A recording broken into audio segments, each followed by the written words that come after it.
A very good morning, afternoon, or evening to all of you, depending on where you are. Today, my group, which is Carvin, Dylan, and I, will be presenting our ISMS presentation, and our topic is xenophobia in the United States. So let's get started. I'm pretty sure most of you must have heard of this term at least once before. So, what is xenophobia? Xenophobia comes from the Greek words xenos, which means a stranger, and phobos, meaning fear. The dislike or prejudice against people from other countries or those who belong to an ethnic group that is widely perceived as foreign. It is also an expression of perceived conflict between an in group and an out group due to the fear of losing national, ethnic, or racial identity. There are various reasons for xenophobia. Xenophobia can be considered as a stereotype thinking and projection behavior causing the anti immigrant myths. Now, I'll hand it over to Dylan for the next slide.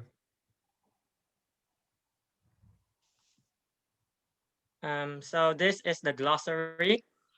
Our target group is the members of social identity groups who are discriminated against, marginalized, exploited by an oppressor, and oppressor systems of institution. For our case, the target group are the Asian Americans who are living in the United States. An in-group is a social group to which a person psychologically identifies as being a member, and an up-group is a social group with which an individual does not identify with. Oppression means prolonged, cruel, or unjust treatment or exercise of authority.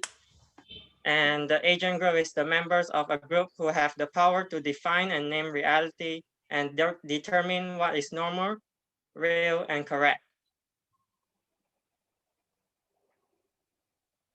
So how exactly did xenophobia show up in the US? The first major wave of Asian immigration happened in the late 19th century, primarily in the Hawaii and the West Coast. As Asian laborers kept flooding into the US along with their families in the 1860s and 70s, the nativists' hostility to their presence in the US grew and intensified with the formation of the organization named the Asiatic Exclusion League. This league aims to prevent immigration of people with an Asian origin.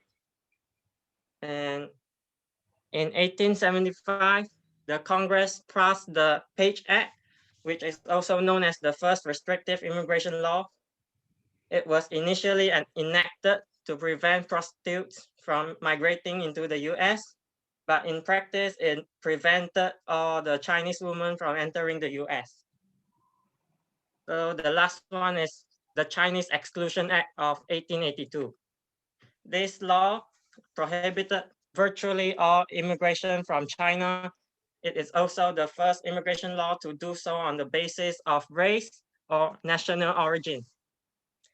Other than that, it even prevents Chinese immigrants from naturalizing as US citizens, and it actually suspended the Chinese immigration for 10 years, with exceptions for diplomats, teachers, students, merchants, and travelers. And I'll hand over to Kevin for the next slide. Xenophobia in our current society. Asian Americans living in the US have noted that they have faced increased scrutiny in public, regardless of whether they present ill symptoms. There have been incidents of violence related to the coronavirus. Middle school students from Georgia call their Sikh counterpart as terrorist in reference to his Sikh turban. High school students in the San Fernando Valley accused a 16-year-old Asian American student of having the coronavirus and assaulted him. These xenophobic people and instances have been occurring in the United States for a long time now, and they have been ever more present ever since the coronavirus epidemic. So, the suggestions for resolution of xenophobia. 1. Xenophobia is cultural.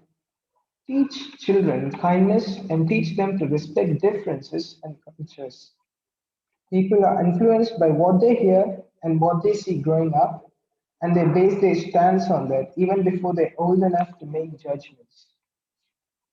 Point number two, stand up for people being harassed or abused and report them for the same. And point number three, debunking myths surrounding immigrants on crime and contribution to economy. People are being misinformed by lawmakers and the mainstream media into believing stuff about foreign nationals and immigrants, which in most cases are not true.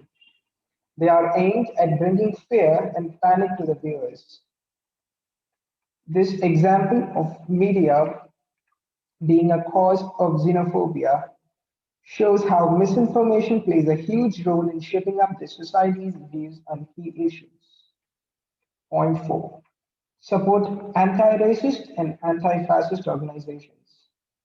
Solution doesn't exist in mass change, but individually. And to bring that individual changes, all of us must contribute in the little ways that we can. As a team, we would like to thank you for the opportunity to present and letting us share our ideas. Thank you.